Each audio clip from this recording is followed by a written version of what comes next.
Si je veux mesurer une spécification en tolérancement géométrique, l'icône c'est celui-ci.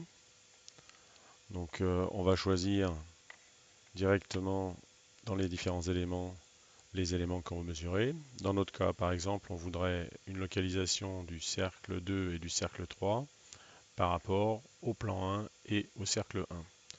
Donc j'ai choisi le cercle 2 et le cercle 3 comme éléments tolérancés.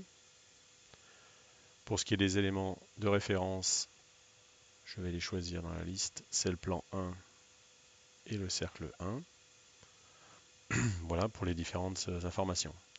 Un peu plus tard, quand vous aurez besoin de travailler avec des maximums matières, vous pourrez cocher les différents maximums matières sur les références ou cocher les maximums matières sur les éléments tolérancés. Par défaut, la connexion c'est 1 multiple, ça veut dire que les deux éléments sont tolérancés en même temps, alors que n simple c'est chaque élément qui serait localisé indépendamment. Pour finir correctement de caractériser cette tolérance, il faut encore donner la valeur de la tolérance, dans notre cas 5 centièmes.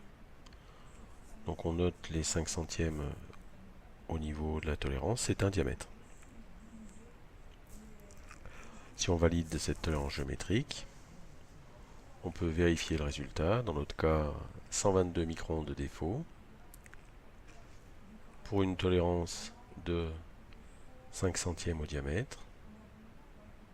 Si on le compare aux 122 microns de défaut, on a bien 0,72 de défaut, de dépassement du défaut. Voilà.